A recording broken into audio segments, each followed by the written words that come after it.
दादी, नाना नानी और निश्चित तौर पर स्पेशली दादी। दादी का हमेशा एक काम रहता है कि आप सभी को मम्मी पापा की मार से बचाने का। आप सबके घर में जो आमा है आपकी, वो आपको बचाती होंगी ना मम्मी पापा की मार से।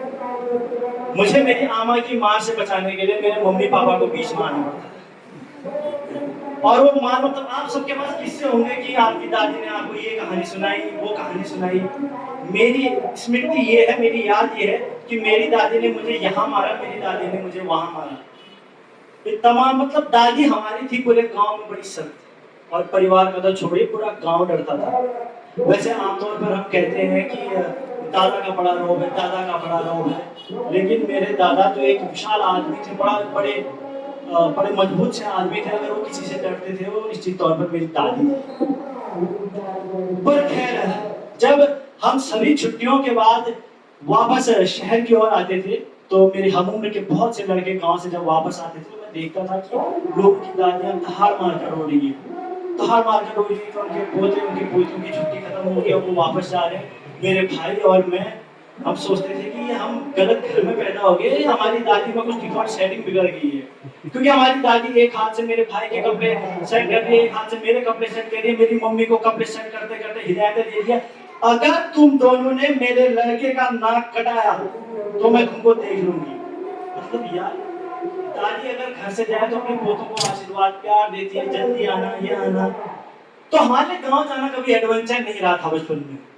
बच्चों के लिए बड़ा शौकीन रहता है कि गांव जाएंगे, दादी की कहानियां सुनेंगे, और हम जब भी गांव जाते थे तब दादी के चंगुल से हम बच पाएंगे।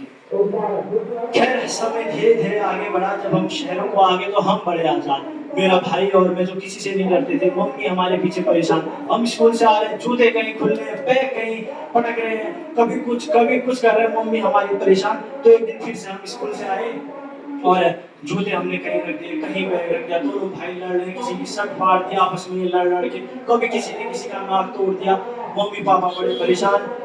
तो एक बार हम ऐसे स्कूल से आए तो अचानक फोन बजा, मम्मी का फोन बजा। फोन था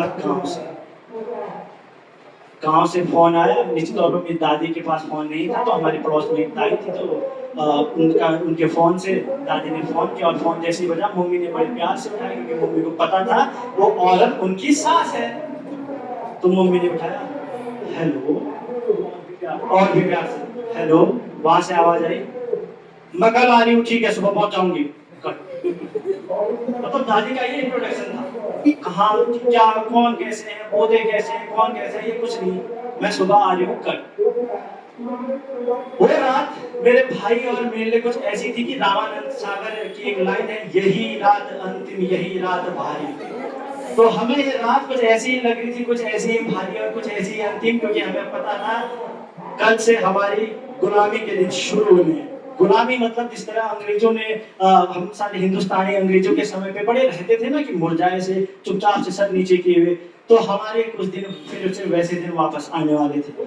खैर कि सुबह में स्कूल जाना था और हमें पता था स्कूल से आने के बाद आज क्या होने वाला है, तो हम बड़े सलीके से आए, जहाँ जूते रखे जाते हैं वहां जूते रखे, जहाँ बैग उतारना होता है वहां बैग उतारा, और ये तमाम चीजें करी। मम्मी हमारी हैरान, मेरे कितने साल निकल गए तुमसे सब कहते कहते, और तुम्हारी दादी आई तो आज ऐसा।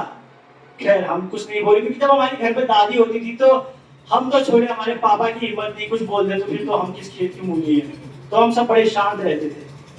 खैर धीरे धीरे एक दिन क्या वाकया हुआ कि हमें स्कूल में पेरेंट्स लेकर जाने थे। अब मुझे लगा दादी स्कूल थोड़ी आएंगी है, दादी घर पे है।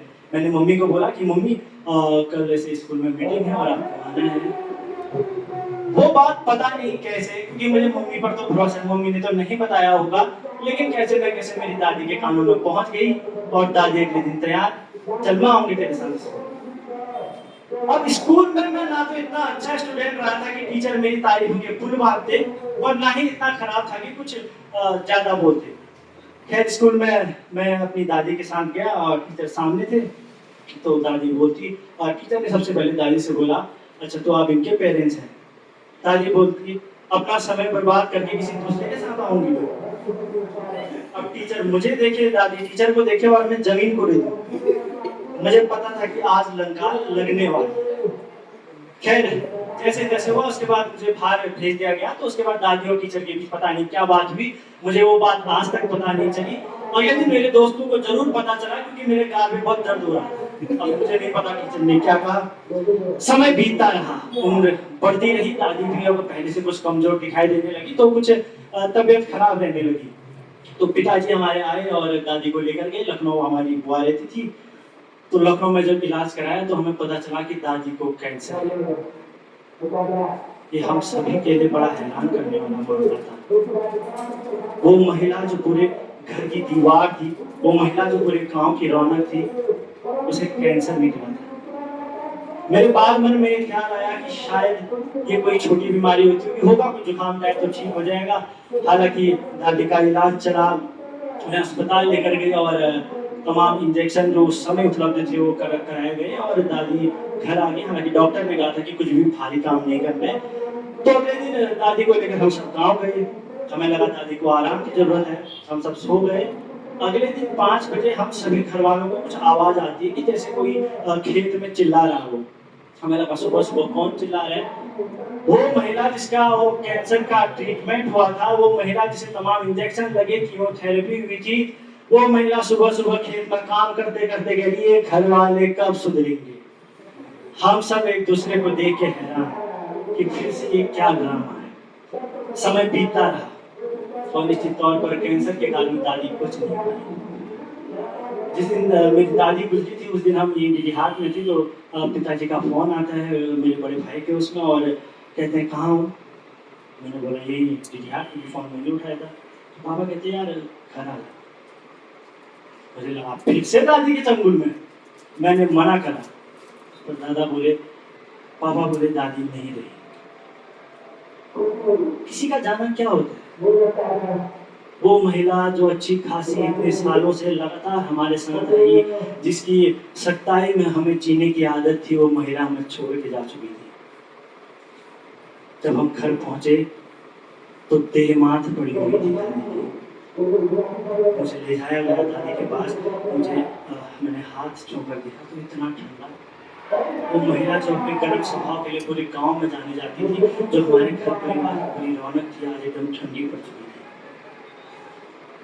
हमें समझ ही नहीं आया यार कैसे इसको एक्सेप्ट करें कि दादी नहीं रही। तब तो मुझे पता भी नहीं था कि मौत होती क्या है। वो मेरे घर की पहली मौत थी जो मैंने इतने करीब से देखी थी। मुझे लगा नहीं था कि शायद दादी कभी छोड़ के कैसे जा सकती है। ये तो वो महिला है जो पूरे गांव को डरा कर रखती थी। ये तो वो महिला है जिसके होने से हमारे परिवार में बड़ा अनुशासन सा बना रहता था। पर वो दादी जब जा चुकी थी तो ये एक्सेप्ट करने में हमें आज भी बहुत समय लग जाता है। हम आज भी एक्सेप्ट नहीं कर पाते, हमारा पूरा परिवार आज भी एक्सेप्ट नहीं कर पाता कि दादी अब हमारे बीच नहीं है। आज भी अगर हमारे घर में कोई खुशियां, कोई कार्यक्रम होता है तो सबसे पहले जो याद आती है वो हमारी दादी की आती है। हम सब दिखाना चाहते थे दादी को। मेरे पापा बताना चाहते थे कि यार उनके बेटे ने कर दिखाया है। जिस संघर्ष की तकलीफ भट्टी में जीवन भर जिन अभावों में वो रही, उनके बेटे ने उनके परिवार को इस आरामदायक माहौल दे दिया है।